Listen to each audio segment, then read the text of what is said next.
자, 여러분 안녕하십니까? 자, 여러분 이번 시간에는요 한 방에 끝내는 공기업 전공 필기 경제학에서요 챕터 10장 한번 같이 공부해 보도록 하겠습니다. 챕터 10장과 관련해서는요 우리 재정정책과 관련된 얘기를 좀 하려고 합니다. 재정정책은 정부가 사용하는 총수요 관리 정책 중에서 통화정책, 금융정책 외에 사용하는 방법이라고 생각하시면 되겠고요. 그래서 이 재정정책과 관련된 여러 가지 효과에 대해서 살펴보고 그 다음에 소비 함수와 투자 함수에 대해서 우리 같이 공부해 보도록 하겠습니다. 자, 목차는 이렇게 되어 있습니다. 먼저 이 재정에 대한 기본적인 내용을 살짝 한번 보도록 할 것이고요. 그 다음 재정 정책과 관련된 이거를 강조하는 학자가 이제 케인작파가 되겠습니다. 그래서 케인작파가 재정 정책에 대해서 어떻게 생각했는가 볼 것이고, 또 고전학파는 또 이 케인즈의 반대가 되는 거죠. 그래서 어떻게 되는가 우리가 얘기를 할 겁니다. 그 다음 네 번째 보시면 경기 변동과 재정의 경제 안정화 기능 이렇게 나와 있어 가지고요. 경기의 호황과 불황 이런 것들이 있잖아. 그때 재정의 안정화 기능에 대해서 우리가 살펴볼 것이고, 그 다음 리카르도 등가 정리라는 게 있습니다. 그래서 리카르도가 생각했을 때는 본드라는 것을 어떻게 생각할 것인가, 그거에 대한 얘기를 많이 하고 있네요. 자, 그 다음에 여기 보시면 소비와 투자 이론 이렇게 살펴보도록 하겠습니다. 자, 먼저 재정과 재정 정책인데 우리 교재 내용을 보시면은요 일반적인 몇 가지 내용들을 설명하고 있으니까 간단히 보도록 할게요. 먼저 재정의 의의와 기능 한번 보시면요, 첫 번째는 우리가 이 재정이라는 게 사실은 퍼블릭 파이낸스를 얘기하는 거예요. 퍼블릭이라는 것은 이제 공공의 이런 뜻이고요. 파이낸스다, 우리 재정학 이런 것도 있거든요. 그런 건 뭐냐면 공공 부분의 이 파이낸스가 뭐냐면 자금의 금융이잖아. 금융, 자금의 조달과 쓰는 걸 얘기하는 거예요. 그래서 만약에 정부가 이렇게 있는데 정부가 자금을 어떻게 조달을 하는가, 자금의 조달을 어떻게 하지, 요거요. 이 자금 조달 방법이 주로 이제 세금을 많이 거두긴 하는 거죠. 아니면 또 자금 조달이 이제 본드를 발행합니다. 국채를 발행해요. 물론 이제 정부가 여러 가지 전기세라든가 이런 요금을, 사용 요금을 걷기도 하고요. 그 다음 이걸 가지고 정부가 경제에 어떤 활동을 하는 정부 지출을 발휘하게 됩니다. 이게 정부 지출 이렇게 보시면 되겠어요. 이렇게요. 그래서 자금의 조달과 자금을 쓰는 거, 이거에 대해서 살펴보게 되는 것이죠. 자, 우선 첫 번째 보셔야 될 게 바로 뭡니까 하면요, 정부 이렇게 나와 있습니다.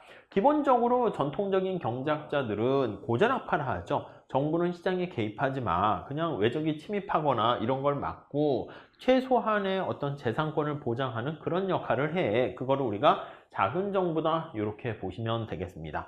자, 그런데 우리가 대공황이 발생하게 되면서 경기 침체 우려가 생기게 된 것이죠. 자, 그래서 점차 정부의 역할이 폭넓은 기능으로 가게 된 것입니다. 그래서 시장이 제 기능을 못하는 것을 시장이 실패했다 이렇게 얘기를 하게 되는 것이고, 이러한 시장 실패를 치유하기 위해서 정부가 얼마나 어떻게 개입할 것인가, 점차 폭넓은 기능이니까 이게 큰 정부로 나아가게 된 것이다 라고 보시면 될 것 같습니다. 네, 무슨 말씀인지 아시겠죠?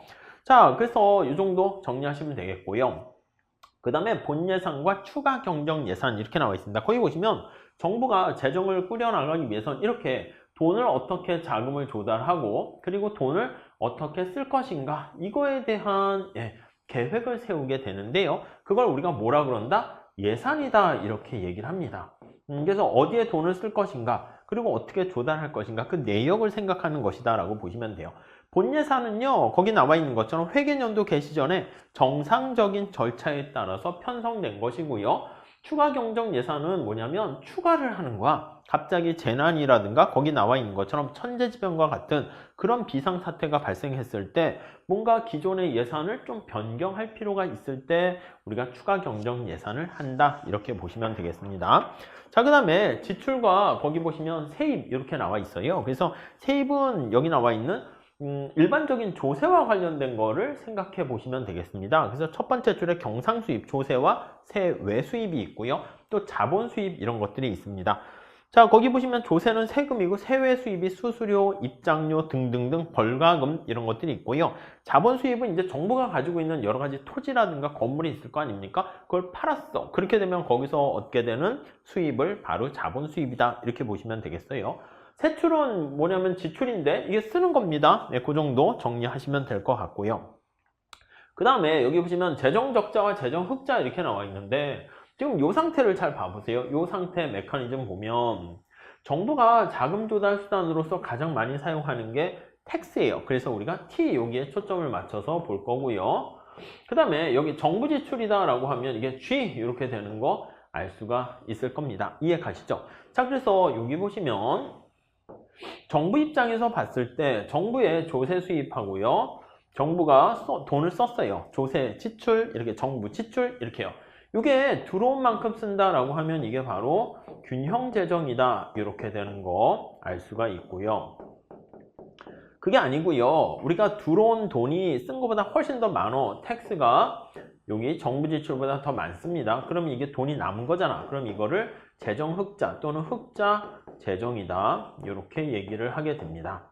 그리고요. 여기 텍스가 있고요. 정부 지출이 있는데 들어오는 정부 수입보다 쓴 게 더 많은 거야. 그럼 이건 뭐야? 쓴 게 더 많은 거니까 이거는 적자 재정이 되는 거죠. 재정 적자 이렇게 되는 것을 알 수가 있습니다. 그래서 우리가 재정 적자와 재정 흑자 주로 이제 흑자가 좀 더 좋지 않겠습니까? 근데 사실 정부가 돈이 쓸 일이 너무 많아요. 특히 요즘 같은 경우에는 천재지변, 재난 이런 온난화 현상으로 인한 여러 가지 재난도 많이 발생할 뿐만 아니라 복지 관련해서 돈 쓸 일이 너무 많습니다. 그래서 흔히 특히 이렇게 늘 어느 나라나 지금 다 이게 재정이 적자가 돼 있어가지고 이게 이제 늘상 문제가 돼요. 그래서 재정 적자 관련된. 그렇지만 이제 케인즈 같은 경우에는 야, 정부가 지금 흑자 챙길 상황이 아니라 재정 적자가 발생하더라도 정부가 적극 개입해야 돼. 이런 쪽으로 얘기를 끌고 가게 됩니다.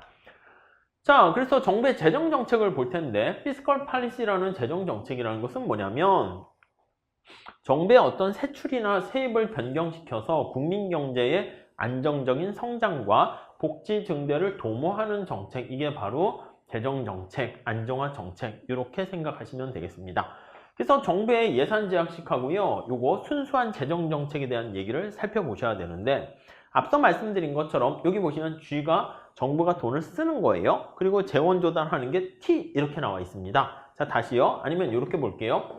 정부가 돈을 써요. 이게 정부 지출이라고 그랬죠. 정부가 돈을 써요. 정부 지출, 돈 쓸 일이 이렇게 많은데 그랬을 때 재원을 조달하는 수단이 뭐가 있습니까? 하면 첫 번째는 텍스가 있을 수 있게 되는 거고요. 그 다음에 정부가 돈을 찍어서 공급을 할 수 있어요. 통화량을 증가시킵니다. 아니면요, 본드를 발행할 수 있어요. 이 본드는요, 우리가 빌리는 거야. 빌려 이렇게요. 물론 조세도 사실은 텍스도 이게 약간 우리가 정부가 제공한 공공재에 대한 대가다 이렇게 볼 수 있는데 약간 강제성이 있고요. 그리고 이 통화량을 증가시키는 이제 중앙은행한테 돈 찍어 이렇게 얘기하는 거잖아요. 근데 사실은 뭐 그것도 쉬운 건 아니죠. 그게 다 부채가 되는 거죠. 그리고 또 하나는 해외에서 빌리는 거예요. 해외에서 말 그대로 차입을 하게 되는 겁니다. 자, 이러한 여러 가지 방법이 있는데 그 중에서요, 우리가 생각을 할 때 여기 나와 있는 것처럼 순수한 의미의 재정 정책은 무엇이냐라고 하면은요, 이거요. 통화량을 증가시키지 않는 거야. 통화량의 증가를 초래하지 않고 해외 차입도 뺄게요. 그리고 여기 나와 있는 두 가지, 텍스를 이용한다거나 아니면은 이 본드를 이용해 가지고 이렇게 국채를 발행해 가지고 재원을 조달해서 사용하는 거, 이게 바로 순수한 의미의 재정 정책 이렇게 얘기할 거예요. 아셨죠? 그래서 주로 얘기하는 거는 이 본드도 뭐 또 다른 빌리는 거니까 나중에 갚아야 돼요. 그래서 주로 텍스를 이용해서 정부가 돈을 어떻게 쓰는가 이렇게 우리가 살펴보면 될 것 같습니다. 자, 그래서 재정 정책과 관련한 우리가 지난 시간에 봤던 거를 좀 확장한 모형을 살펴보도록 할게요. 자, 우리 지난번에는요, 이렇게 모양을 했어요. 튜브가 이렇게 있다라고 하면 여기에 가게가 있고요. 그 다음 여기 기업이 있고요. 이렇게 두 개 있었어요. 그래서 가게는 소비의 주체고 기업은 생산, 그런 주체가 되는 건데 여기 정부가 하나 더 들어오게 되는 것입니다. 정부가 들어오게 되면서 여기 튜브 밖으로 돈이 빠져나가는 게 이게 바로 저축 빠져나가요. 그 정부로 돈이 이렇게 빠져나가게 되는 게 바로 텍스, 이게 세금을 거두게 되면 정부가 세금 거둔 걸 가지고 자기가 꾹 키핑하고 있으면 이게 돈이 빠져나가는 누출이 되는 거예요. 자, 그 다음에 주입은 어떤 게 있습니까 하면 이거요. 정부가 저축이 이렇게 나오면 투자, 이게 바로 주입이 되는 것이고, 정부가 이걸 넣어줘요. 이게 정부 지출, 이게 주입이 되는 겁니다. 자, 그래서 여기 보시면 요거 부분이 있잖아요. 요거 CIG 나타낸 요거는 C와 C 똑같잖아. 그래서 여기 보시면 투자와 정부 지출 나와 있는 요거 있잖아요. 요게 주입과 관련된 얘기다 라고 보시면 될 것 같고요. 그 다음에 여기 보시면 저축하고 여기 보시면 텍스는 돈이 밖으로 빠져나가는 겁니다. 그래서 얘가 리키지해서 누출 이렇게 보시면 될 것 같아요. 자, 그래서 주입과 누출이 같아지는 상태, 그게 바로 균형 국민소득 수준 상태다 라고 보시면 돼요. 그래서 우리가 지난번과는 달리 지난번에는 여기 정부 부분이 없었는데 지금은 정부 부분이 하나 더 들어왔어요. 지난번에는 그래서 뭐 CI 요까지 얘기했는데 정부가 들어오니까 G가 들어왔고요. 여기 T가 이렇게 더 들어왔다 라고 보시면 되겠습니다. 그래서 정부 부분이 도입되었다 이렇게 봐주시면 될 것 같습니다. 자, 조세와 조세 유형 한번 볼 텐데요. 자, 우리 교재도 한번 보시면 정액세라고 나와 있습니다. 정액세를 우리가 뭐라고 얘기하냐면요, 럼썸 텍스다 이렇게 얘기해요. 럼썸 퉁 쳐서 얘기하는 세금을 얘기합니다. 그래서 거기 옆에 보시면 럼썸 텍스는 자, 소득의 크기와 관계없이 이거예요. 그래서 소득의 크기와 관계없이 이렇게 된다고요. 관계없이. 네, 이해하시겠죠? 소득의 크기와 관계없이 일정한 금액을 부담해야 되는, 거기 보시면 주민세나 방범비 같은 인두세가 바로 대표적인 것. 인두세 할 때는 인이 사람 머리예요. 그러니까 사람 머리에 부과하는 사람 수에 따라서. 그러니까 이거는 정해진 거야. 무슨 말씀인지 아셨죠? 그 사람 수에 따라서니까 그 사람이 소득이 많든 적든 상관없는 겁니다. 아셨죠? 주민세는 뭐야? 주민들의 수에 따라서 이제 세금이 걷어지는 거고요. 다음에 여기 보시면 비례세라고 있습니다. 비례세. 이게 뭐 여러 가지에 비례할 수 있는데 거기 나와 있는 것처럼 세율이 거기 보시면 일정한 건데요. 우리는 이제 소득에 비례한다 라고 보시면 되겠어요. 소득에 일정하게 설등의 비율로 우리가 세금을 내는 거예요. 자, 우리가 살짝 텍스로 표현하게 되면 이렇게 볼 수 있어요. 자, 우리가 텍스가 여기 나와 있는 것처럼 정액세다라고 하면 그냥 A 이렇게 돼 있는 거예요. 자, 반면에 여기 나와 있는 것처럼 비례세다라고 하면은요, 세금이 T, 그 다음 Y 이렇게 있는 거예요. 요게 이제 세율이야, 세율.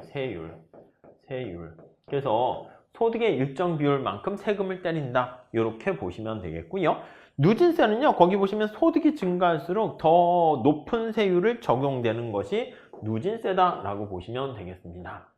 역진세는요, 사실 거기 보시면 이것도 사실 역진세라고 할 수 있어요. 아니, 재벌 회장이나 갑부나 가난한 사람이나 일정하게 사람 머릿수에 따라서 세금을 낸다라고 하면 거기 나와 있는 것처럼 과세 대상의 어떤 가격이나 수량이 낮을수록 낮은 세금이 적용되는 그런 것들이 역진세다라고 보시면 되겠어요. 클수록, 그러니까 얘가 평균적으로 봤을 때 그 소득에 비례했을 때 평균 세율이라는 표현을 써요. 우리가 평균 세율 가지고 얘기를 하게 되는데 평균 세율이 이게 감소하게 되는 거예요. 이게 뭡니까 하면 평균 세율은 이제 소득 대비 텍스를 얘기하는 거예요. 그래서 이게 바로 소득이 증가할 때 감소하게 되면 우리가 역진적이다 이렇게 얘기합니다. 아셨죠? 네, 그 정도만 잘 정리하시죠. 그래프를 살짝 한번 그려서 말씀을 드리도록 할게요. 자, 우리 살짝 한번 그림을 보시면 얘가 소득입니다. 소득 이렇게 돼 있는데 여기 텍스 이렇게 돼 있어요. 자, 소득이 증가할 때 텍스가 일정하게 이렇게 되는 상황을 우리가 정액세다 이렇게 생각을 할 수가 있고요. 이해되시죠? 그러니까 소득이 100만 원을 벌던 그래도 점점점점 이만큼 돼요. 200만 원을 벌던 점점점점 이렇게 됩니다. 이해 가시죠? 자, 비례세는 어떻게 됩니까? 라고 하면요. 자, 얘는 소득에 그냥 일정하게 세금이 부과되는 정액세 이렇게 돼 있고요. 자, 그 다음에 소득이 증가함에 따라서 이렇게 세율이 T로 일정한 비율로 결정되는 겁니다. 그래서 이 텍스는 여기 나와 있는 것처럼 Y의 일정한 비율만큼 세금을 부과하는 거야. 그래서 만약에 이게 세율이 0.1로 10% 세금 내세요 라고 하면은요, 여기 만약에 100만 원 있다 그럼 요만큼이 10만 원 이렇게 되는 거고요. 만약에 200만 원을 이렇게 번다라고 하면은요, 이게 어떻게 됩니까? 라고 하면 200만 원에 10%가 된다라고 하면 20만 원 이렇게 되는 거예요. 이해 가시죠? 살짝만 할게요. 우리 누진세는 어떻게 됩니까? 라고 하면 소득인데 이게 누진세야. 텍스의 크기가 이렇게 되는 거예요. 자, 그래서 여기 보시면 텍스는 이런 경우는 어떻게 될까요? 뭐 세율인데 y의 제곱 이런 꼴이야. 그래서 만약에 여기 보시면 점점점 100만 원일 때 우리 평균 세율로 얘기합니다. 그리고 200만 원일 때 이렇게 볼 수 있는데요. 자, 100만 원일 때는 여기 나와 있는 것처럼 평균 세율 보시면 우리 평균 세율이 얘는 어떻게 되냐면 이게 평균 세율이야. t, y분의 t 이렇게 돼 있어요. 그럼 얘의 기울기가 평균 세율이야. 그러면 200분의 a 이게 평균 세율이야. 평균 세율이 어떻게 돼? 작아지는 거 보이는 거 아시겠습니까? 그래서 정액세는요, 평균 세율이 소득 대비 평균 요 텍스가 일정해서 세율이 감소하게 되는 상황이니까 역진적이다 이렇게 얘기하고요. 자, 이렇게요. 그러니까 이거 어떻게 돼? y는 a가 t가 a를 일정하니까 y분의 a 하니까 소득이 증가할수록 감소하죠. 이 경우는 여기 보시면 평균 세율이 이게 평균 세율이야. 여기 보시면 이게 평균 세율이야. 그래서 y분의 t 이렇게 나타내면 스몰 t 이렇게 돼요. 그래서 여기 보시면 이게 일정하죠? 세율이. 그러니까 평균 세율이 일정하기 때문에 이런 경우 우리가 비례세다 이렇게 얘기를 합니다. 아시겠죠? 자, 그럼 이건 어떻게 될까요? 원점에서 그린 기울기를 보시면 되는데 원점에서 그린 기울기가 이거예요. 그 다음 이거예요. 이렇게 되는 거 알 수가 있어요. 이게 평균 세율이 더 이렇게 커지는 거 확인할 수가 있겠죠. 자, 여기서 y분의 t다 이렇게 얘기를 하게 되면은 y로 나누면 어떻게 돼요? ty 이렇게 돼서 소득이 증가할 때 평균 세율은 올라가는 거 알 수 있습니다. 이런 경우 있잖아요. 이걸 우리가 누진적이다 이렇게 표현을 하게 돼요. 누진세다. 아시겠죠? 그러니까 살짝 이 정도 그림으로 여러분들이 체크해 두시면 될 것 같습니다. 뭐 그 정도만 봐주시면 되겠어요. 자, 그 다음에 정부 부분을 고려해서 균형미 소득 어떻게 되니? 라고 할 때 우리 지난 시간에 봤던 총수요 파트가 C, I 여기서 끝나는 게 아니라 G가 하나 더 들어갔어요. 요게 바로 추가됐다라는 것을 잘 좀 체크해 주시면 되겠습니다. 이해 가시겠죠? 자, 그래서 여기 보시면 C, I, G, 조세 이렇게 나와 있는데 자, 요걸 다 더하는 거야. 소비함수는 요게 되고요. 투자는 독립투자를 상정하고요. G는 정부지출도 독립지출이고요. 텍스는 여기도 일정한 정액세를 나타낸다 라고 보시면 되겠습니다. 자, 그러면 이걸 다 집어넣어서 우리가 균형미 소득을 찾아낸다고 할게요. 여기가 Y 이렇게 있고요. C 집어넣으면 어떻게 돼요? A 플러스 B. 이게 가처분 소득이라고 얘기를 할 거예요. 앞으로 아셨죠? 이게 disposable income 해가지고요.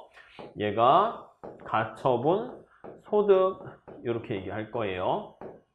자, 이 가처분 소득은 어떻게 됩니까? 라고 하면 소득 Y에서 텍스를 뺀 나머지가 가처분 소득 이렇게 되고요.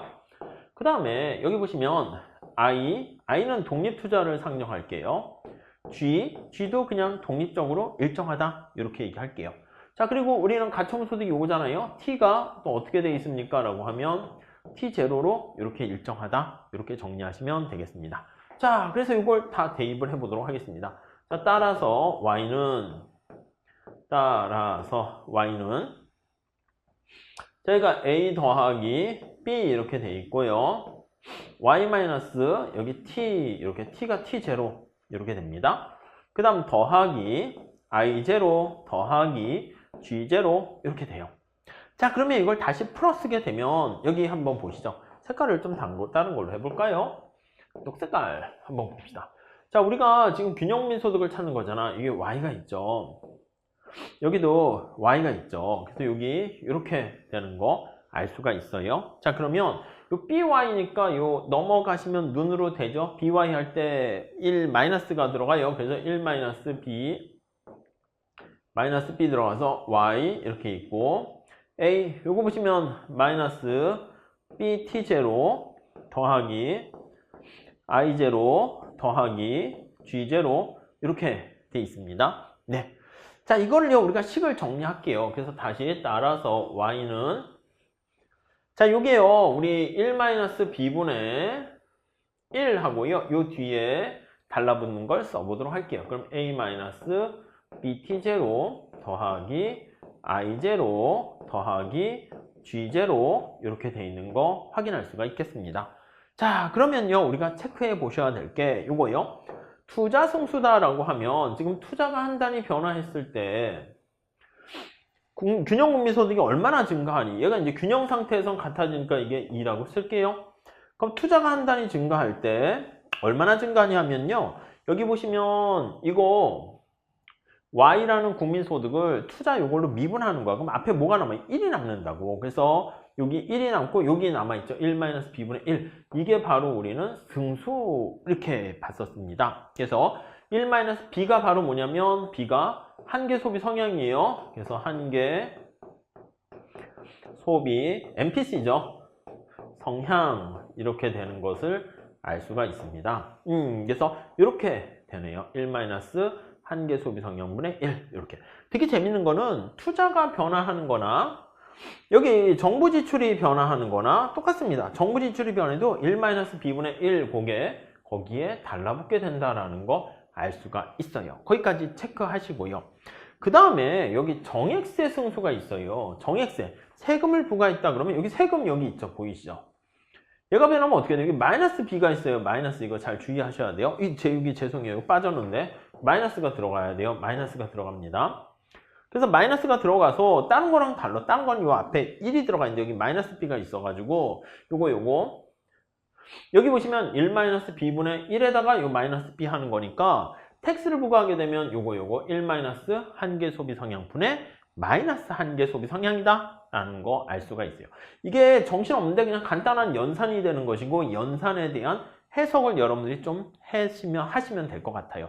요거는 간단한 문제 많이 풀어볼 겁니다. 그래서 여러분들이 좀 한번 나와 있는 내용들 잘 좀 체크하시면 될 것 같아요. 그냥 y는 c, i, g 거기에다가 각각 주어진 값들을 다 대입을 한 것이고, 그래서 투자 승수라는 것은 투자가 한 단위 변했을 때 국민소득이 얼마나 증가하니, 그 다음 정부 지출도 마찬가지입니다. 정부 지출이 한 단위 증가했을 때 국민소득이 얼마나 증가하니 이렇게 정리를 하시면 되겠습니다. 자, 그래서 이제 우리가 보려는 것은 케인즈의 단순 모형과 관련된 재정 정책을 보려고 합니다. 자, 1번에 보시면 재량적 재정 정책 나와 있는데, 우리가 특히 확장적 재정 정책이라는 것은요, 경기가 침체되어 있는 상황에서 얘기하는 거야. 그래서 경기가 침체된 상황에서 침체 시에 정부 지출을 늘리거나 아니면 조세를 깎아주는 거야. 조세를 감면하게 되는 정책. 그러니까 경기가 침체됐으니까 경기를 부양시키려고 합니다. 그래서 정부 지출을 늘리거나 텍스를 깎아줘야지 가처분 소득이 늘어나는 거죠. 자, 조세를 감면하면 어떻게 됩니까? 라고 하면 우리가 가처분 소득이 어떻게 됐다고요? 이거 disposable income입니다. 그래서 처분 가능한 한 가처분 소득이다 이렇게 얘기하는데, 자, 이거는요 Y에서 텍스를 뺀 나머지가 가처분 소득 이렇게 되는 거예요.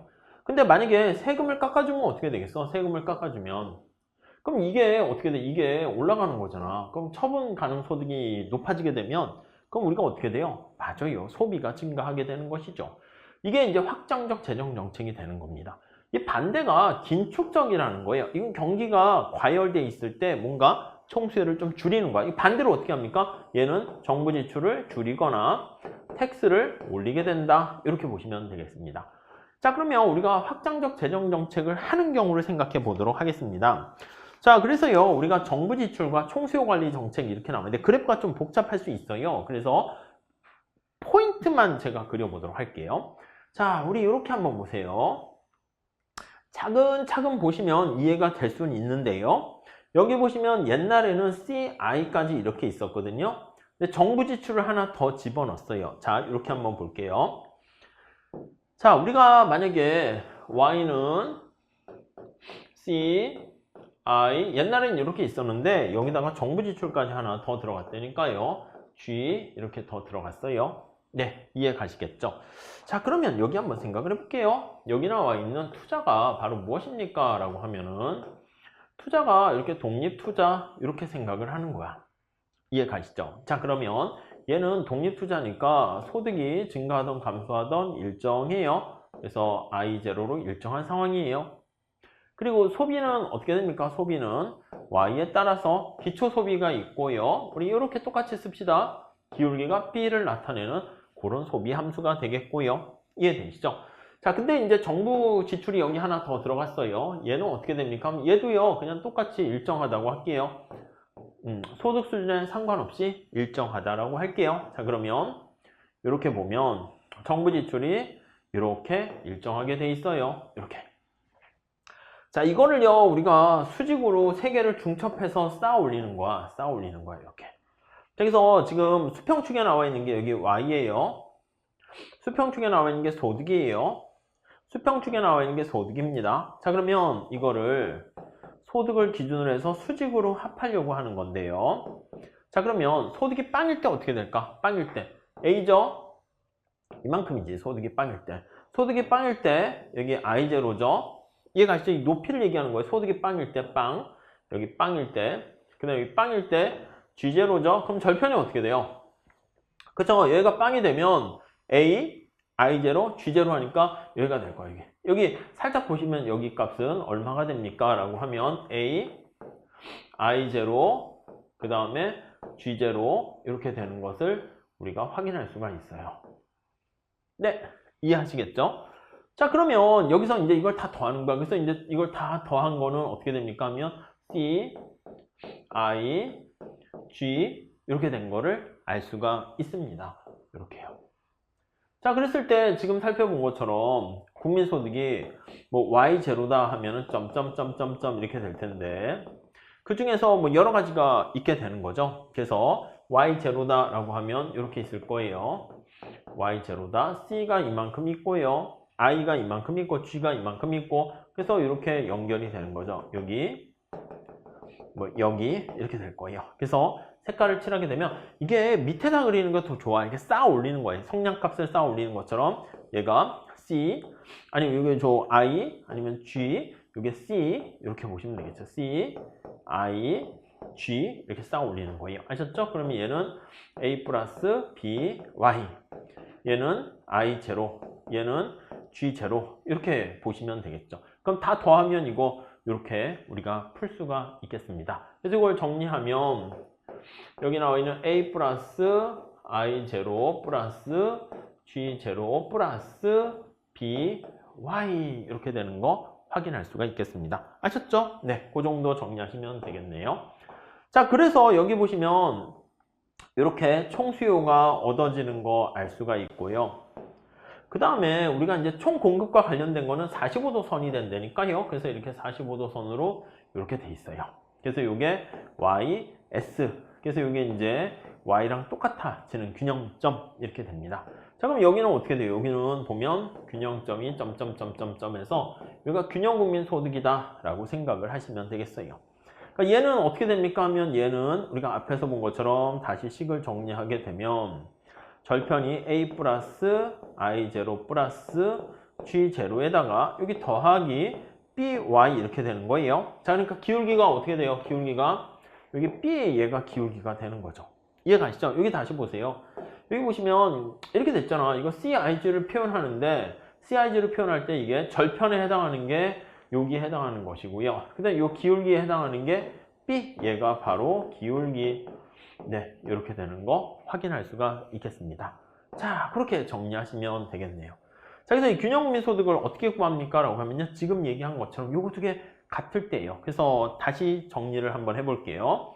요거 두 개 만나는 균형국민 소득은 YS는 Y니까 기울기 1이라는 거예요. 이게 1이 45도라는 뜻이죠. 그래서 Y는 요 그대로요. A 더하기 I0 더하기 G0 더하기 by 이렇게 되는 거 확인할 수 있고요. 여기 y 이렇게 있고요. 여기 y 이렇게 되는 거 있어요. 이 y를 열리 집어넣으면 1-b y는 a 플러스 i0 플러스 g0 이렇게 돼 있는 거 알 수가 있고요. 그 다음 y는 1-b분의 1 해가지고요. 요 그대로 쓰면 되겠지. 그쵸?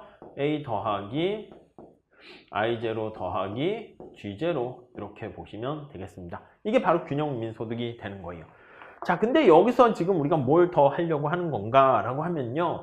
정부가 정부 지출을 증가시키는 거예요. 여기 보시면 정부가 하나 들어왔으니까 G가 들어왔으니까 그게 요거예요. 요거 이렇게 되는 거예요. 이렇게. 그리고 조금 이거는 어려운데 그렇게 어려운 건 아니고 여기요. 이 가처분 소득을 전 그냥 뺐어요. 일부러 뺐는데 가처분 소득까지 집어넣게 되면 앞서 본 것처럼 요거 마이너스 이게 더 들어가야 되는 거죠. 죄송해요. 요거 마이너스입니다. 죄송합니다. 마이너스 들어가야 되고요. 자, 여기서 지금 하나 더 얘기하는 건 바로 뭐냐면 이거예요. 이거. 여기 보시면 여기요. 정부 지출이 추가적으로 증가한 거야. 이게 정부 지출을 늘리거나 이렇게 돼 있는 거죠. 자, 그림을 좀 쉽게 하려고 여기는 정신이 없으니까 여기다 표현을 하면 얘가 올라간 거예요. 이렇게 올라간 겁니다. 이게 정부 지출을 이만큼 증가시킨 거예요. 그래서 이게 바로 정부 지출을 증가시킬 때 정부 지출을 증가시 이렇게 되는 거예요. 증가시. 정부 지출을 증가시키게 되니까 균형미소득이 여기에서부터 A에서 여기까지 간단 말입니다. 이 높이는 지금 이게 완전고용 수준에 달성하기 위해서 여기 보시면 이게 완전고용 국민소득에 달성하는 게 여기라고 할게요. 여기다 좀 붉은 색깔로 할까요? 형광펜 씁시다. 여기가 지금 완전고용 국민소득 수준을 나타내는 거야. 여기가 만약에 완전고용 국민소득을 나타낸다 합시다. 자, 그러면 요 높이 요거 있잖아요. 요 높이. 요게 뭐라고요? 디플레이션 갭, 경기 침체 갭이야. 이만큼 증가시키게 되면 국민소득이 얼마나 증가한다고요? 맞아요. 요거 지난 시간에 한 거 여러분들 복습 좀 해주세요. 이만큼이 국민소득이 증가해. 여기 보시면 정비출 이만큼 증가했을 때, 정비출 이만큼 증가했을 때 국민소득이 이만큼 증가합니다. 이게 GDP 갭, 요게 디플레이션 갭 이렇게 되는 거 알 수가 있습니다. 자, 그래서 요 관계가 바로 그거야. 그래서 GDP 갭은 어떻게 됩니까? 라고 하면은 경기 침체 갭이 디플레이션 갭이야. 이게 바로 경기 침체 갭이에요. 그랬을 때 정부 지출 승수 그거에 맞춰가지고 곱해지는 게 바로 GDP 갭이다. 이렇게 보시면 되겠죠. 이해가세요? 다시 한번 정리할게요. 정부 지출 승수 이거는 어떻게 됩니까? 라고 하면은 자, 다시 한번 보세요. 경기 침체 갭이야. 디플레이션 갭이라고 그랬죠? 디플레이션 갭. 그만큼 정부 지출을 증가시키게 되면 GDP 갭만큼 국민소득이 증가하는 거예요. 그래서 정부 지출을 100 증가시켰는데 국민소득이 500만큼 증가했어요. 아니면 이거 다시요. 정부 지출을 이만큼 증가시켰는데 GDP 갭이 Y가 얼마나 증가했는 건데 이게 5배 이렇게 증가하게 된 것을 알 수가 있습니다. 아, 그게 바로 뭐다? 승수. 그렇게 보시면 되겠습니다. 우선 요거는 이제 지난번 봤던 그 내용하고 조금 천천히 같이 연결하시게 되면 조금 더 쉽게 이해를 할 수가 있을 겁니다. 자, 그렇게 보시면 되겠고요. 자, 다음 넘어가 보도록 할게요. 자, 그래서 우리가 디플레이션 갭, 인플레이션 갭과 정부 지출 뭐 이런 것들 나와 있는데 지금 완전 고용 산출량 수준이 여기에요. 이거는 지금 반대가 되는 거야. 이게 여기 이상 우리가 올라갈 수가 없는 상황인데요. 총수요가 여기까지 가면 오케이, 충분한 거야. 완전 고용을 달성하는 총수요 수준이에요. 자, 거기 보시면 여기도 한번 할게요. 완전 고용을 달성하는 고용을 달성하는데 필요한 총수요 수준 이렇게 보시면 되겠습니다. 총수요 이렇게요. 근데 현재 지금 총수요가 얼마나 됩니까 하면 현재 총수요가 이만큼이 있다라고 해주도록 하시죠. 이만큼 있어요. 이렇게요. 자, 이거는 뭐 이거 Y라고 해주세요. 죄송해요. 이만큼 있어요. 자, 그렇게 되면요. 여기 보시면 이만큼이 되는 거죠. 자, 그래서 완전 고용을 달성하는 데 필요한 총수요가 이만큼 되어 있는데 지금 총수요가 너무 과해요. 총수요가 너무 커요. 너무 커. 이렇게 돼 있는 거죠.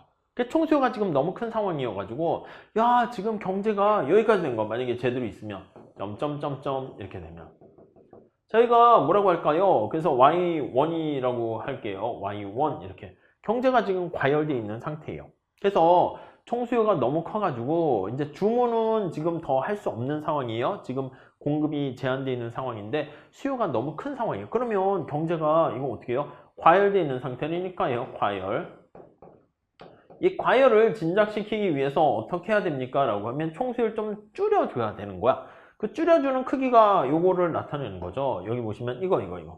이만큼을 총수요를 감소시켜야 됩니다. 이만큼이 총수요를 감소시켜야 돼. 이만큼의 크기 있잖아요. 요만큼의 크기.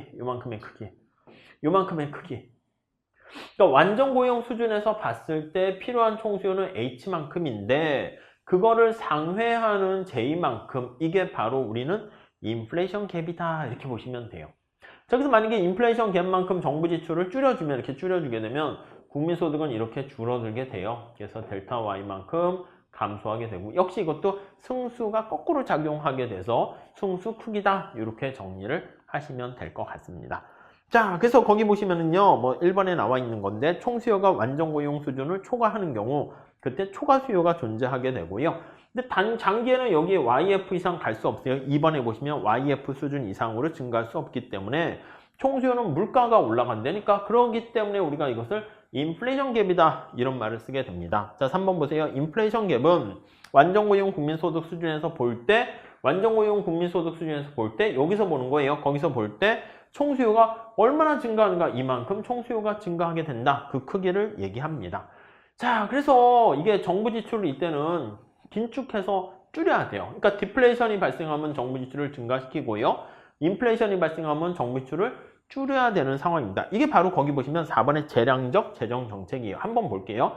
케인즈는 경기가 침체에 빠졌을 때나 과열에 빠졌을 때, 경기가 과열 상태일 때 정부 지출을 경기 침체 갭만큼 올리거나 인플레이션 갭만큼 줄이거나 해서 요거요. 정부는 케인즈 모형은 총수요를 조정할 수 있다라고 하는 거예요.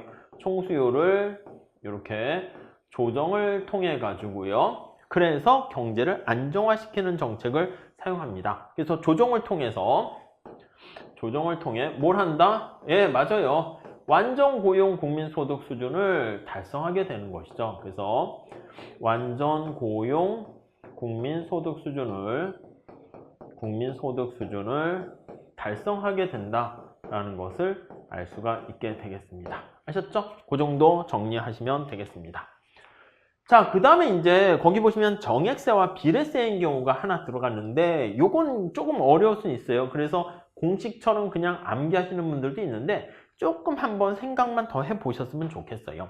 자, 우리가 여기 보시면 정액세는요 소득에 영향을 받지 않는 조세니까 여기 T로 이렇게 돼 있어요. 이거 정액세인 거 이해되시죠?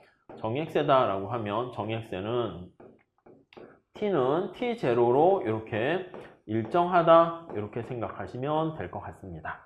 이해 가시죠? 자, 비례세다라고 하면요. 비례세는 뭐에 비례합니까? 하면은 이것처럼 소득에 비례하는 거야.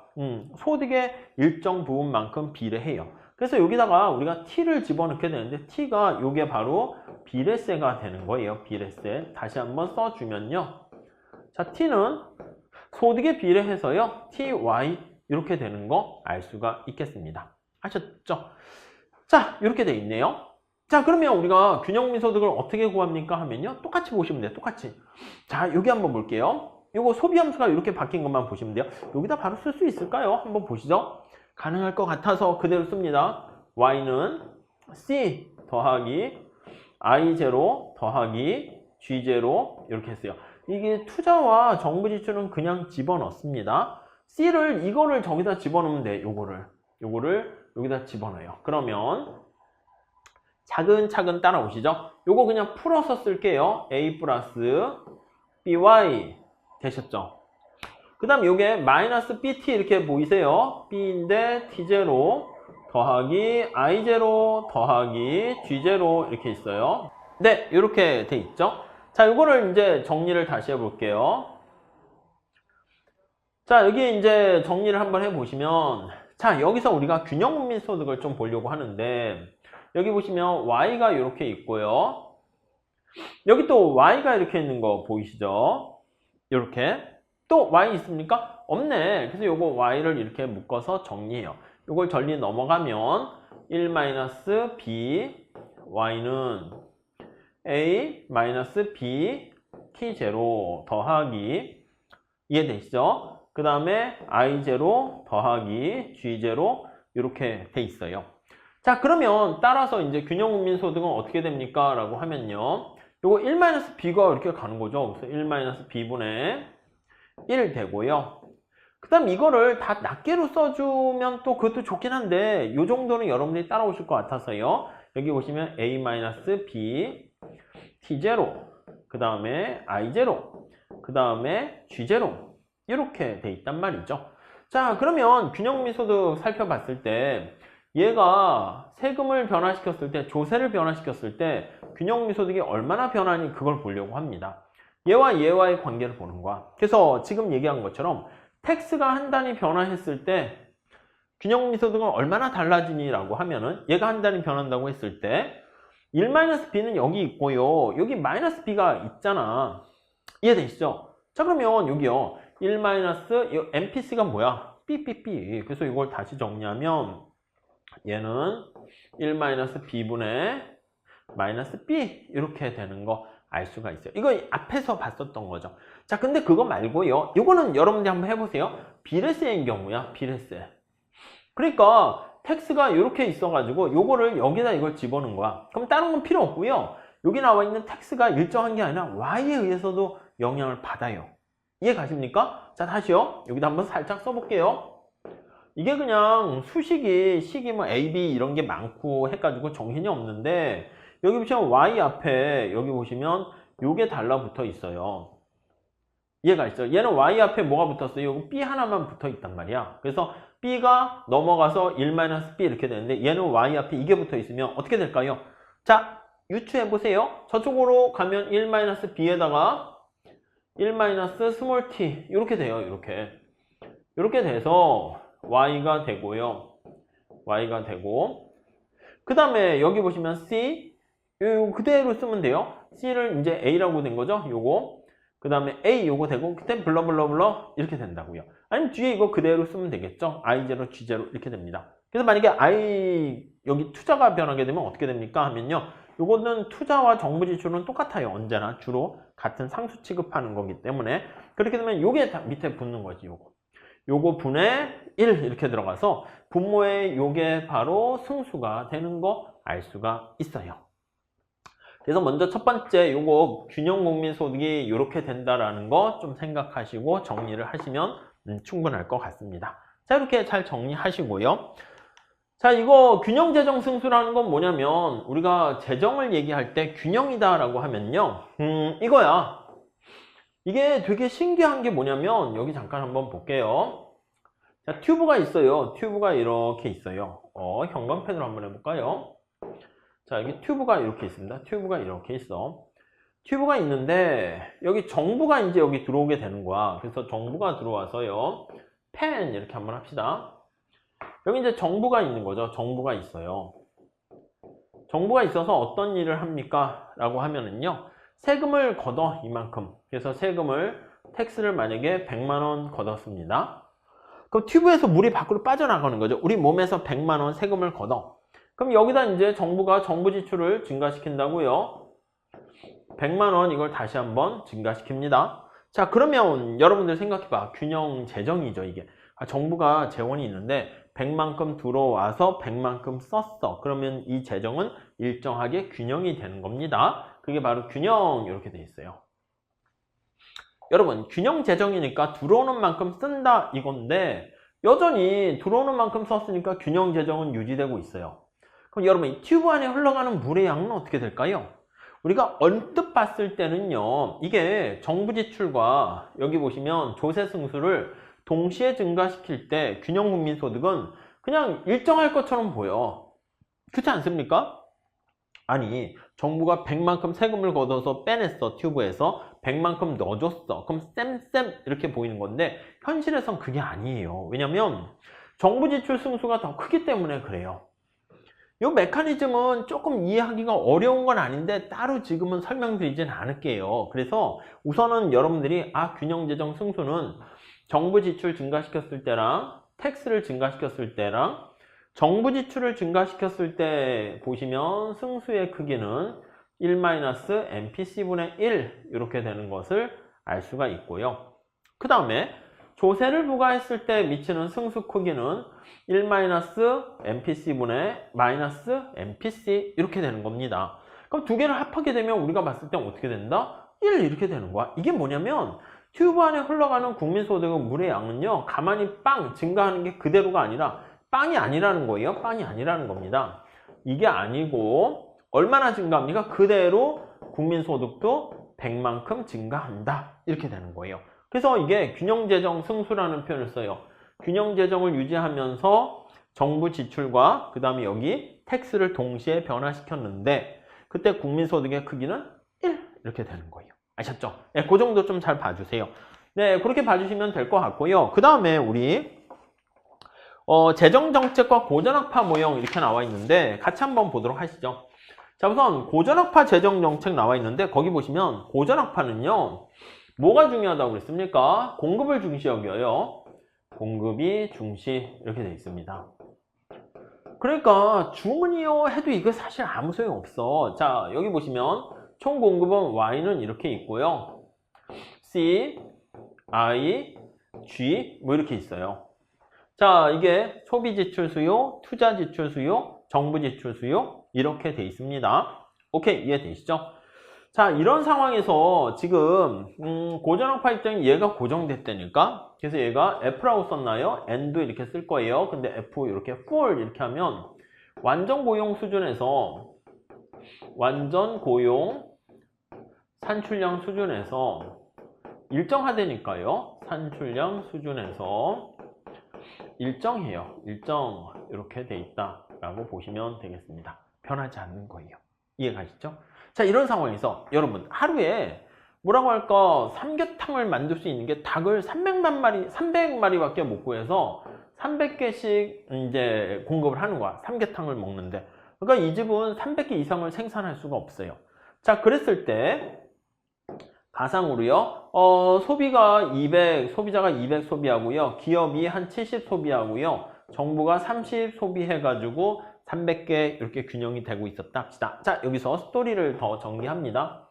갑자기 정부가 삼계탕 좀 더 먹을게요. 공무원들 데려가가지고 이거를 만약에 30에서 50 이렇게 증가시켰다 할게요. 50으로 증가시 하면은 우리가 케인즈인 경우에 어떻게 돼요? 케인즈 학파가 생각했을 때는 정부가 정부 지출을 증가시키면 지금 그때는 이때가 고정된 게 아니야. 수요만 있으면 언제든지 삼계탕을 300그릇이 아니라 500, 1000그릇 여기는 무한히 있는 거야.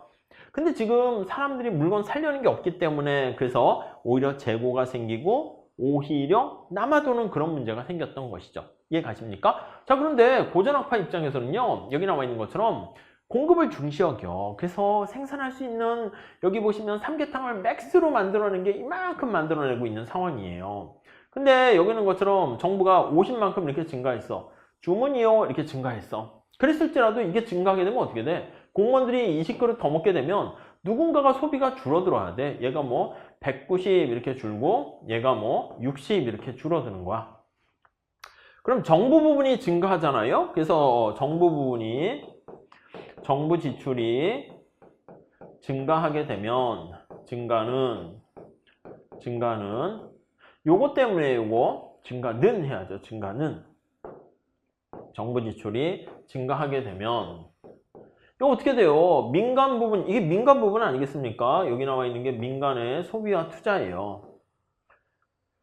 정부가 갑자기 여러분 생각해봐. 정부가 여러분들 공부하는 데 도움을 준다고, 아니면은 정부가 경찰을 더 많이 이렇게 뽑아가지고 안전하게 골목길에다가 다 경찰을 배치했다 합시다. 그러면 우리가 길거리 갈 때 안전하잖아. 근데 문제는 뭐냐면 민간 부분의 시큐리티 산업이 박살이 나는 거야. 아니면 정부가 이런 공기업이나 이런 거 준비하는 데 있어서 각 학원의 일타 강사들이라든가 각 기업들의 인사 담당, 공기업의 인사 담당 하는 사람들로 하여금 출제 가능성 있는 걸 쫙 이렇게 강의를 해서 뿌리면 많은 취업 준비한 사람들은 좋아지지만 뭐 민간에 이렇게 어떻게 보면 사기업에 해당하는 학원가가 다 망하게 되겠죠. 그러니까 야 학원 망하면 뭐 어때? 이렇게 볼 수 있는데 국가 경제가 뭔가 이렇게 생산하고 소비하고 분배하고 이렇게 돼야 되는데 정부가 나서면 나설수록 여기 있는 것처럼 정부가 나서면 여기 나와 있는 것처럼 민간 부분이 위축되는 거예요. 민간이 위축돼요. 이걸 구축효과라는 표현을 쓰게 됩니다. 무슨 말씀인지 아시겠죠? 그러니까 고전학파는 거기 다시 보시면 재정정책의 총수요 관리 정책으로 무력합니다.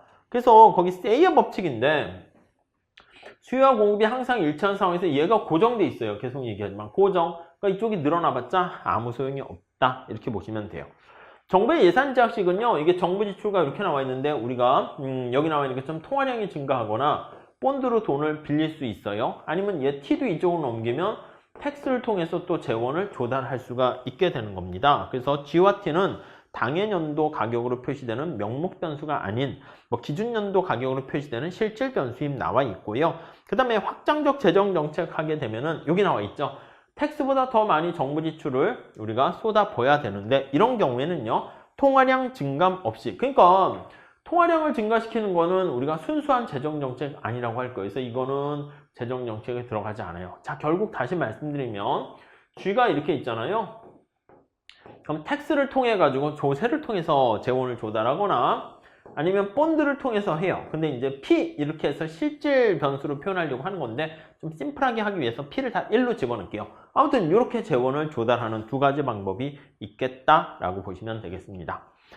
자, 그 다음에 채권 가격과 이자율은요, 머릿속에 우선 암기를 해두세요. 이게 반비례 관계에 있다라는 거예요. 반비례. 아시겠습니까? 예, 그래서 우선 암기해두세요. 암기. 이 말은 무슨 말입니까? 하면 거기 나와 있는 것처럼 채권 가격이 하락하잖아요. 자, 본드 가격이 하락해요. 이렇게 하락하게 되면 자, 이거는 바로 뭐가 됩니까? 라고 하면 이자율이 상승한다 이렇게 보시면 되겠어요. 이자율이 상승한다 이렇게요. 네, 아시겠죠? 네, 우선 그 정도 봐주세요.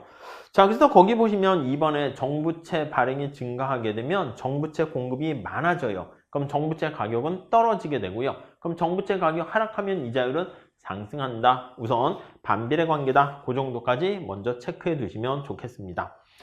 자, 그 다음에 고전학파의 확대 재정 정책과 구축 효과 나와 있는데 이게 그래프로 하는 거는 좀 어려워요. 그래서 제가 좀 난이도 있는 그 거시경제학 할 때 설명하는데 어떻게 보면은 어려운 건 아닌데 쉬운 것도 아니거든요. 그래서 그래프가 별 도움이 안 될 수가 있어요. 그래서 쉽게 얘기하면 정부 지출이 증가했잖아요. 그래서 여기 자금에 대한 수요를 나타내요. 이게 자금에 대한 공급인데 자금에 대한 수요가 증가하면 여러분 생각해요. 이게 저축이 자금에 대한 공급이야. 저축이. 그리고 이 투자와 또 정부 지출이 이렇게 있어요. 그리고 이제 사실은 또 여기 T도 자금에 대한 공급에 해당해요. 근데 여기는 그냥 T는 우선 뺐습니다. 아니면 T를 이쪽에다 넣기도 하고요. 자, 이렇게 돼 있는 상황인데요. 자, 우리한테 포인트를 맞출 거는 뭐냐면 얘가 이렇게 증가한다고 볼게요. 정부 지출이 증가한 거다라고 생각해 보세요. 자, 그러면 자금에 대한 수요가 이렇게 증가한 거야. 그럼 돈을 빌리는 사람들이 이게 자금에 대한 수요예요. 자금에 대한 수요입니다. 수요. 그리고 이쪽이 뭐라고요? 자금에 대한 공급이에요. 자금에 대한 공급이에요. 자, 찬찬히 보세요. 이게 좀 어려울 수 있는데 뭐 그렇게 또 어려운 건 아닙니다. 근데 자금에 대한 수요가 증가해서 자금의 공급보다 많아졌다라고 합시다. 자, 그러면 당연히 어떻게 됩니까? 돈을 빌리려고 할 때 빌리기가 힘들죠. 그러니까 이자율이 올라가는 현상을 보여요. 자, 그래서 자금에 대한 수요가 증가해서 자금시장에 초과 수요가 발생하면 여기 나와 있는 것처럼 이자율이 올라가게 되는 거 알 수 있게 됩니다. 정부 지출 증가시킨 거죠. 그게 바로 여기 나와 있는 것처럼 확장적 재정 정책을 실시한 거야. 그랬더니 이자율이 올라가게 되는 거예요. 이자율이 올라가게 되는 것을 알 수가 있게 됩니다.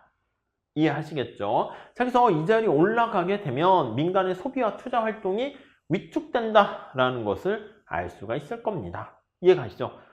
자, 그래서 우선 이자율이 올라간다는 것까지만 잘 봐주세요. 그렇게 되면 이게 균형으로 가기 위해서 여기 나와 있는 것처럼 다른 건 잘 몰라도 투자는 어떻게 돼요? 감소하게 되는 거 알 수 있어. 아니면 저축이 증가해요. 그래서 저축이 증가하는 건데 그건 좀 빼고요. 투자가 감소하는 것만 잘 우선 체크해 주세요.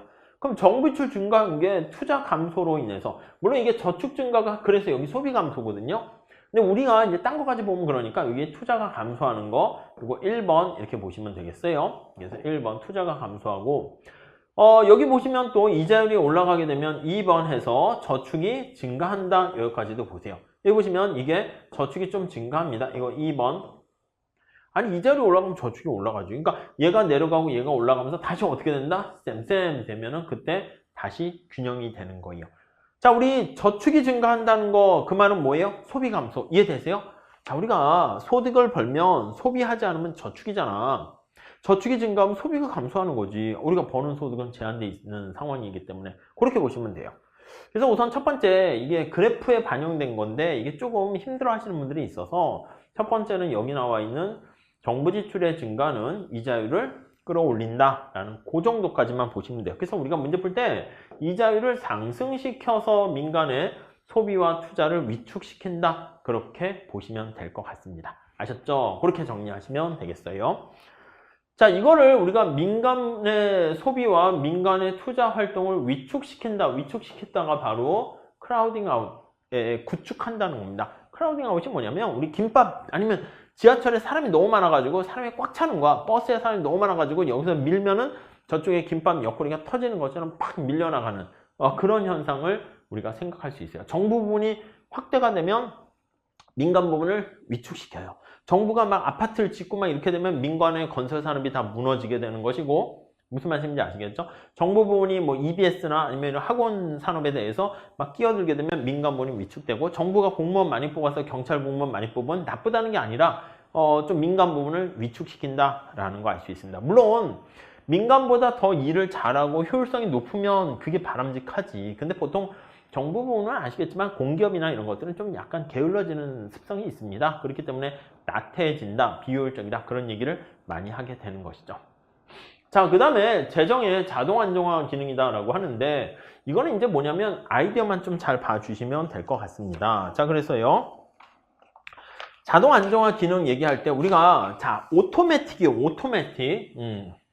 재정의 자동 안정화 기능 오토매틱이에요. 오토매틱. 아니, 재정이 말이야 저절로 안정화 기능이 있기 때문에 정부야 자동적으로 흑자와 적자 이런 것들이 다 조정이 되니까 개입하지 마, 이 뜻입니다. 그래서 거기에는 제가 우선 1번에 오토매틱 스테빌라이제이션 뭐 그런 것, 아니면 빌트인 이렇게 나와 있습니다. 정부가 재량적인 재정 정책을 일부러 쓰지 않아도 자동적으로 경기 변동 폭을 줄이고 경제를 안정화시키는 정치가 거기 재정에 들어가 있다, 이렇게 돼 있습니다. 자, 거기 밑줄 치세요. 소득세, 좀 밑줄 치고 누진 소득세라고 좀 써주세요. 아니면은 실업보험, 사회보장 이전 지출 이렇게 나와 있어요. 그 정도까지만 보세요. 자, 우리가 경제 상황이 이렇게 시간이 있는 상황에서 경제가 호황과 불황이 왔다 갔다 한다고 생각해 봅시다. 이렇게 호황과 불황이 반복되는 상황입니다. 자, 여기는 지나치게 경제가 과열되어 있는 상황이에요. 자, 과열되어 있는 상황에서요, 소득이 자꾸 증가한단 말입니다. 그러면 우리가 어떤 특성을 보이게 되냐면, 당연히 경기가 과열되어 있는 상황인데 누진세 생각해 보세요. 누진세. 자, 과열이라는 것은 뭐야? 소득이 증가하잖아. 그럼 누진소득세는 소득이 증가할 때 세금을 훨씬 많이 내는 거야. 무슨 말씀인지 아시겠죠? 그렇게 되면 여기 나와 있는 것처럼 세금이 더 많아질 때 이게 소득이 증가함에 따라서 소득이 증가하는데 세금의 증가가 더 크다니까, 이렇게 좀 작지만 보이시죠? 그러니까 소득이 증가했는데 가처분 소득은 우리가 벌어들이는 소득에서 조세, 세금을 뺀 나머지인데 텍스가 더 큰 거야, 이렇게. 그럼 여기 나와 있는 것처럼 가처분 소득이 이렇게 감소하게 되는 거죠. 그러면 누진세를 적용하면 이렇게 균형미 소득이 이렇게 많다가 소득이 이렇게 감소하게 되고요. 그 다음 여기는 어떻게 되니까, 여기는 경제가 침체되어 있는 상황이야. 침체되어 있는 상황인데, 이해가 가시죠? 이때 경제가 침체되니까 사람들이 돈이 없어서 소비를 잘 못하고 있는 상황이야. 그때 여기 나와 있는 것처럼 거기요 뭐라고 돼 있습니까? 실업보험. 실업 상태가 된 사람들에게 보험을 제공해요. 실업보험을 제공하게 되면 자 그러면 국민소득이 좀 올라가게 되는 거죠. 그래서 소득을 우리가 소비를 할 수 있는 여력이 생기는 겁니다. 자 그렇게 되면 이거를 좀 위에서 낮춰서 억누르게 되고요. 요거를 색깔을 이렇게 해서 약간 억누르게 되고요. 경기가 침체된 상황에서는 이 끝을 좀 올려주게 되고요. 자 그렇게 되면 여기 나와 있는 것처럼 호황과 불황이 조금 이런 식으로 완만하게 되는 것을 알 수가 있어요. 자 그러니까 정부의 재정이 자동적으로 흑자와 적자가 돼서 말 그대로 이거예요. 자동 안정화 장치야. 오토매틱입니다. 오토매틱. 그러니까 정부가 개입해야 된다 말아야 된다. 할 필요 없다 이거예요. 오토매틱. 그러니까 고전학파 주장이겠어요. 정부야 시장에 개입하지 마라는 케인즈학파 주장이겠어요. 고전학파의 주장이 되는 거지. 고전학파가 이거를 강조한다. 이렇게 생각을 하시면 되겠습니다. 자, 그래서 거기 보시면 재정의 자동 안정화 기능 나와 있고 자동 안정화 정도 이렇게 나와 있는데 재정 흑자, 재정 적자 나와 있는데 그건 우선 넘어가시면 좋을 것 같습니다. 그리고 거기 보시면 균형 재정과 정책 함정 이런 것도 나와 있는데 균형 재정에 너무 얽매이다 보면은 야 이게 오히려 상황이 안 좋아질 수 있어. 이게 바로 정책 함정이거든요. 그래서 이거는 케인즈학파가 야 균형 재정이라는 게 반드시 좋은 건 아니야. 이거 얘기할 때 써먹는 거예요. 아셨죠? 그 정도까지만 봐주시면 좋겠습니다. 그 다음에 이 자동 안정화 장치 정도 나와 있는데 그림 그냥 넘어가셔도 되겠어요. 그리고 균형 재정과 관련된 정책 함정. 우리가 경제가 불황에 있을 때 뭐라 그랬습니까?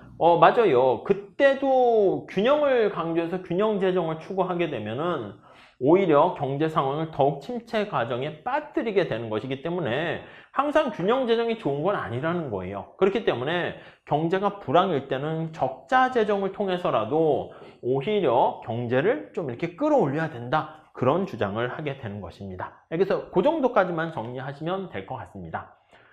자, 그 다음에 리카르도 등가 정리 나와 있는데 이게 조금 이거는 이제 그 처음 경작하실 땐 좀 어려워요. 근데 이게 난이도가 올라가게 되면 정부의 재정 정책과 관련해서 굉장히 중요한 얘기를 하게 됩니다. 자, 리카르도 대등 정리는 리카르도 로버트 베로라는 학자가 얘기를 했는데 리카르도가 어떻게 생각하는가 그 정도를 얘기했었습니다. 뭐라고 얘기했냐면 정부의 예산 제약식이 있고요.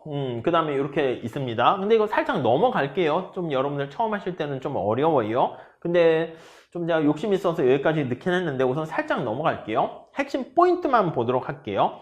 자, 거기 보시면 1번 보세요. 정부는 정부 지출에 필요한 재원을 조달하기 위해서 세금을 거두거나 국채를 발행하는 방법이 있습니다. 자, 그랬을 때 다음 페이지 가보시면 정부의 재원 조달 방법의 변경. 여러분 생각해 볼게요. 정부가 돈을 쓸 일이 많아요. 그래서 정부 지출을 이렇게 해야 됩니다. G를 이렇게 해서 정부 지출을 써야 돼. 근데 이 돈이 어디서 나오니? 라고 했더니 첫 번째는 우리가 일반적으로 어떻게 하는 거냐면 세금을 걷어요. 텍스를 부과하는 겁니다. 이렇게. 그래서 재원을 마련해서 정부가 정부 지출을 사용한단 말이죠. 근데 문제가 하나 생겼습니다. 어떤 문제가 생겼냐면 첫 번째는 여러분 정부가 돈 쓸 일이 많은데 경제가 불황이야. 불황 상태에서 정부가 정부 지출을 증가시켜야 돼. 근데 세금을 거두면 국민들이 좋아할까요? 싫어해. 그러니까 세금 거두는 거에 대해서 반대하고 투덜투덜 된단 말이에요. 그러니까 정부가 이렇게 하는 거지. 야, 세금을 깎아줄게. 아니면 세금을 부과하지 않을게. 야, 그럼 너 어떻게 재원을 조달할 건데? 아, 국채 발행하면 돼. 이렇게 본드를 발행하는 거예요. 아니, 우리 신문에도 많이 이렇게 나오지 않습니까? 정부의 여러 가지 재난이라든가 코로나 사태라든가 이런 것 때문에 돈이 부족할 때 추가 경정 예산을 더 추가적으로 우리가 가져오려고 하는 건데 그때 하는 방법이 뭐가 있습니까? 하면은 국채를 발행해서 재원을 조달한단 말이죠.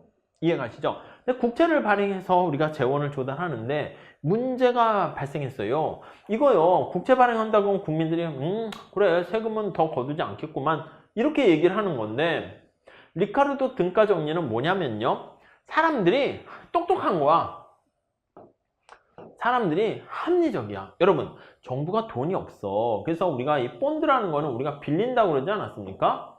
빌려. 돈을 빌리면 언젠가 나중에는 갚아야 되는 거 아니겠습니까? 이해 가시죠? 그러니까 세금을 거두려고 하는데 세금 거두질 않고 공채를 발행하게 되면 나는 뭐 세금을 더 내지 않구만 이렇게 생각할 수 있는데 그게 아니라고요. 무슨 말씀인지 아시겠죠? 본드를 발행해가지고 돈을 빌리게 되면 이게 바로 뭐냐면 사람들이 똑똑해서 이걸 뭐라고 생각하냐면 야, 너 지금 돈이 없으니까 돈을 빌리는 거지 나중에는 돈이 생기겠냐? 그때도 돈이 없겠지. 이게 바로 국채를, 본드를 미래 텍스로 인식하는 거야. 조삼모사지, 조삼모사. 이해 가십니까? 지금 세금을 거두려고 했다가는 사람들이 뭔가 투덜투덜 되니까 정부가 정부이체를 증가시켜야 돼. 그래서 이거 뭐 떨어뜨리는 거 아니고요. 뭐 쉽게 얘기하면 세금을 증가시키지 않고요. 이 재원 조달 100억이 있는데 만약에 100억이라는 1000억이라는 돈을 써야 되는데 어떻게 합니까? 본드를 발행해서 1000억 재원을 조달하는 거예요. 자, 이렇게 됐을 때 재원 조달 방법을 변경한다라고 생각하시면 되겠습니다. 자, 한번 다시 볼게요. 자, 재원 조달 방법을 변경했을 때 이게 어떻게 됩니까 하면은 자, 우리 거기 보시면 박스에 평생 조세 부담은 불변 2번 나와 있는 거 보이세요? 그러니까 이거야. 여러분 생각해 봐. 인생 전체적인 총 고통의 양이 정해져 있다고 할게요. 고통의 양이 정해져 있다고 할게요. 그러면 너 지금 현재 고통을 받을래? 아니면은 미래 고통을 받을래? 이렇게요. 미래 고통을 받을래. 자, 만약에 고통의 양이 총 100이라는 고통을 받게 되면 글쎄 뭐 50, 50 이렇게 받으려고 하는 사람도 있고요. 아니면 이제 정부가 얘기하는 건 이거야. 세금을 안 거둡니다. 이렇게 되면 현재 고통이 빵인 거야. 나중에 100이라는 고통을 받게 되는 거지. 그러니까 사람들이 똑똑하게 되면 야, 본드를 발행했을 때 그 본드라는 국채가 미래 조세로 생각하는 거야. 그래서 너 지금 세금 낼래? 나중에 낼래? 나 차라리 그냥 지금 세금 내고 나중에 안 낼래? 이거 선택할 수 있다는 거야. 물론 디스카운트한 할인된 가치가 똑같을 때예요. 근데 여기서 이제 할인율이 그냥 제로라고 할게요. 그냥 아셨죠? 그렇게. 자, 그래서 현재 세금 거두냐, 미래 세금 거두나 국채를 발행하게 되면 그게 미래 세금을 낸다는 거니까 효과는 똑같다. 이렇게 보시면 될 것 같습니다. 자, 그래서 결론이 뭐냐면 시사점, 요걸 암기하세요. 정부가 재원 조달 방법을 변경했을 때 이게 아무 의미가 없다 이겁니다. 정부 지출의 재원 조달 방법을 텍스로 하거나 국채로 하거나 이거는 민간 부분의 경제 활동에 아무런 영향을 주지 못한다라는 그게 바로 재정 정책의 무력성을 시사한다라고 생각을 하시면 되겠습니다. 네, 이해할 수 있으시겠죠? 이게 첫 번째 제일 중요한 것이고 그 다음에 국채의 순자산성. 우리가 만약에 케인즈학파 생각해 보면요. 케인즈는 사람들이 그렇게 똑똑하다고 생각하지 않은 거예요. 세금을 안 거두고 국채를 갖게 되면 여러분들이 뭐 주식, 정부의 국채, 우리가 막 갖긴 그렇지만 갖고 있다라고 하면 와, 나 부자 됐네? 이렇게 생각한다고. 왜냐면 본드라는 건 뭐냐면 본드는 이게 만약에 100억, 10억이라는 본드가 있다라고 하면 이게 이자율이 뭐 10% 이렇게 되면은요. 예를 들면 이자를 줘요. 이자 얼마씩 주다가 나중에 3년 만기 본드다 그럼 이자에다가 이때 원금을 같이 이렇게 주는 거야. 시간이 쭉 이렇게 있으면 이걸 구입했을 때 1년 후, 2년 후, 3년 후 해가지고 이걸 받게 되는 거예요. 무슨 말씀인지 아시겠죠? 그러니까 우리 눈에는 뭐가 보이냐면 국채를 갖고 있다 그러면 이자 수익이 떨어지게 되는 거니까 와, 나 부자 됐어 이런 생각이 떠오르게 된단 말입니다. 근데 여기 나와 있는 리카르도 대등정리, 등가정리, 리카르디안 이퀴밸런트 띠오렘 이렇게 얘기하는데 이 이론에 따르면 사람들이 국채를 갖고 있는데 보유하고 있는 국공채가 미래의 조세 부담을 의미하는 거야. 그러니까 이거는 내가 부자가 되는 순자산이 아니다 이렇게 생각을 하는 거야. 그럼 어떻게 됩니까? 맞아요. 정부가 세금을 깎아주고요. 그랬을 때 국채를 발행해서 정부가 어떤 정책을 실시했을 때 사람들은 와, 나 세금도 덜고 정부가 어떤 일 해가지고 이렇게 되는 게 아니라 뭐야 정부 너 나중에 세금 거두겠다는 그 뜻이구만. 지금 돈 없지? 이런 거야. 빌리는 거야. 그럼 나중에 너 세금 폭탄 나한테 던질 거지? 그래서 사람들이 소비를 증가하거나 자산이 증가하는 게 아니다라고 생각해가지고 그거에 대비를 한다 이렇게 생각을 하시면 되겠습니다. 아셨죠? 그래서 리카르도 등가정리가 성립하기 위해서는 이러한 가정이 전제로 깔려 있어야 돼요. 첫 번째는 여기 나와 있는 신용시장이 완전히 신축적으로 저축과 차입이 가능해야 되고요. 경제활동 증가율이 빵! 이거 별표하세요. 요거 이제 우리 시험에서는 그냥 물어보기 좋아서 그래요. 주관식일 때는 막 그림까지 그려야 되는데, 그리고 근시안적인 마이오피아적인 이게 뭔가 사람들이 멀리까지 내다봐야 되는데 그 눈앞의 이익만 추구하지는 않는다는 전제가 있고요. 정부의 지출 수준이 또 일정해야 돼요. 이게 깨지게 되면은 앞에서 얘기했던 리카르도 등가 정리는 텍스와 본드를 이게 대등하게 취급한다는 거예요. 대등하게 취급한다라는 이게 성립하기 위한 조건이다. 이렇게 정리를 하시면 될 것 같습니다. 아셨죠? 자, 근데 실제 해보니까 어떻습니까? 하면은 잘 성립은 안 하더라. 이렇게 봐요. 우리가 사람들이 근시안적이고 그게 아니라 똑똑해서 멀리까지 내다볼 수 있다고 생각할 줄 알았는데 현실에서는 그렇지 않은 경우가 많이 있게 된다라고 생각하시면 되겠습니다. 자, 그래서요, 이게 유동성 제약과 리카르도 대등 정리인데 이것도 별표하세요. 자, 유동성 제약이라는 것은 우리가 돈을 빌리는데 차입하기가 어려운 거야. 그래서 이거를 차입 제약이다. 이렇게 얘기를 하는 거예요. 자, 우리가 유동성 하면 돈이에요. 돈 대출 받는데 제약이 있다라고 생각하시면 될 것 같습니다. 아셨죠? 그래서 이렇게 유동성 제약이 성립하게 되면은요, 여기 나와 있는 것처럼 리카르도 등가 정리가 대등 정리가 성립하지 않는다. 이렇게 머릿속에 넣어두세요. 아니, 우리가 뒤에 다음 시간에 뭐 소비 이런 것도 얘기할 텐데 내가 은행에서 돈을 빌리거나 저축하거나 이게 마음대로 될 때가 현재와 미래까지 다 생각할 수 있어요. 제가요, 공기업이나 제가 추구하는 기업에 합격할 것 같아요. 그래서 제가 뭐 성실하고 이상하지 않기 때문에 돈도 많이 모을 것 같으니까 저 지금 당장 돈이 없으니까 학원비라든가 학교 다니는 등록금 좀 대출해 줄 수 있을까요? 이렇게 해서 그래! 너의 신용을 정확히 알고 정보가 알게 되면은 은행이나 이런 데서 대출해주고 이자까지 쳐가지고 내가 갚게 되겠죠. 근데 현실은 어떻게 돼요? 은행 같은 데서 돈을 빌리려고 하면 담보라든가 이런 걸 제공하지 않으면 당연히 어떻게 됩니까? 맞아요. 돈 안 빌려준단 말이야. 그렇기 때문에 우리가 현실에서 얘기할 때는 이렇게 차입제약이라는 문제에 빠져요. 그렇게 되면 리카르도 등가 정리가 성립하지 않게 된다. 이렇게 생각하시면 될 것 같습니다. 아셨죠? 그 정도까지만 좀 머릿속에 잘 넣어주세요. 자, 그래서 정리를 하게 되면 그 책에 그래프도 나와 있는데 그 그래프는 좀 너무 어려우니까 그것까지 볼 건 아니고요. 우리가 재정정책과 관련해서 이번 시간에는 이렇게 얘기했습니다. 여러분, 정부가 정부 지출을 증가시켜요. 요거에 대해서 우선 케인즈 학파 한번 생각을 해볼게요. 케인즈 학파는 뭐라 그랬습니까? 맞아요. 승수효과 기억나세요? 승수효과.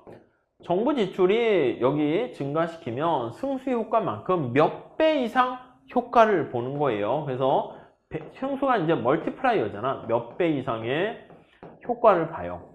그랬을 때 이 승수는 멀티플라이어라고 하면 1- 기본적으로 MPC분의 1이 가장 기본적인 승수다. 이렇게 보시면 돼요.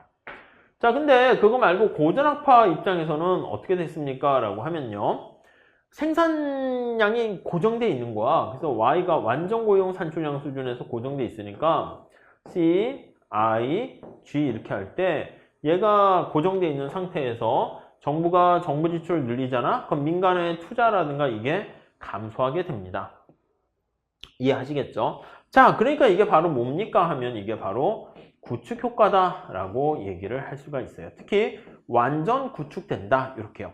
이 구축 효과가 발생하는 것은 바로 정부가 정부 지출을 증가시킬 때 이자율이 올라갑니다. 그래서 이자율이 상승하는 거야. 이자율이 상승해서 그 결과 구축 효과가 발생한다. 이렇게 얘기합니다.